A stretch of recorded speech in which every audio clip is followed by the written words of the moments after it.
एक सुंदरपुर नाम का एक बहुत ही प्यारा गांव था। उसी गांव में गोलू अपनी मौसी के साथ रहता था। उसकी मौसी की तबीयत थोड़ी खराब रहती थी, इसलिए वह काम करने के लिए भी नहीं जा सकती थी। दादी, आपके इलाज के लिए हमें पैसों की जरूरत है, लेकिन हमारे पास पैसे ही नहीं हैं। कोई बात नहीं बेटा, मैं आराम करूंगी तो ठीक हो जाऊंगी। लेकिन हमारे घर में राशन भी खत्म हो रहा है। मुझे इस बात की फिक्र हो रही है। वह बहुत गरीब थे। उनके पास खाने के लिए राशन भी नहीं बचा था। दूसरे दिन रामू घर के बाहर बैठकर सोच रहा था। मैं क्या करूं भगवान, मौसी की तबीयत भी दिन ब दिन खराब होती जा रही है। अगर कुछ हमें खाने को नहीं मिला तो हम क्या करेंगे। चलो बाजार में जाकर देखता हूँ, कुछ खाने को मिल जाए। फिर गोलू बाजार जाने के लिए निकल जाता है। वह बाजार में पहुंच जाता है, लेकिन उसके पास खाना लेने के लिए पैसे नहीं थे।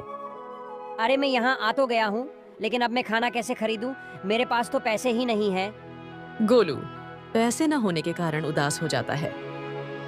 तभी बाजार में एक मालदार व्यापारी आता है और उसकी नजर गोलू पर पड़ती है। गोलू उदास लग रहा था, इसलिए वह व्यापारी उसके पास आता है और कहता है, बेटा, तुम इतने उदास क्यों हो?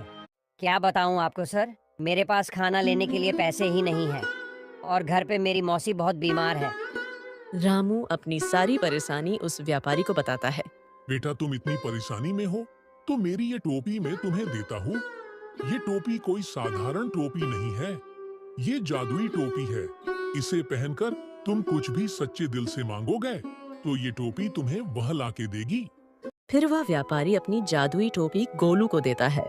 लेकिन ध्यान रखना, इस टोपी का गलत उपयोग मत करना। ठीक है सर, आपका बहुत बहुत धन्यवाद। फिर गोलू उस टोपी को पहनकर घर वापस लौट जाता है। गोलू वापस घर आ जाता है और देखता है कि उसकी मौसी की तबीयत और भी खराब हो गई है। फिर गोलू अपनी मौसी के लिए खाना और दवाइयाँ मंगवाता है। जादुई टोपी, मुझे खाना और दवाइयाँ चाहिए। एक ही क्षण में गोलू के सामने दवाइयाँ और खाना आ जाता है। यह सब देखकर उसकी मौसी आश्चर्यचकित हो जाती है। अरे बेटा, ये कैसे हुआ? गोलू मुस्कुराते हुए कहता है, मौसी, यह जादुई टोपी है। इसे पहनकर कुछ भी मांगे तो ये टोपी हमें वह लाकर देगी। फिर उस टोपी की वजह से उनकी सारी परेशानियां धीरे धीरे दूर हो जाती हैं और वह अमीर हो जाते हैं। गोलू की मौसी भी ठीक हो जाती है और फिर वह टोपी अपने आप गायब हो जाती है। फिर वह खुशी से रहने लगते।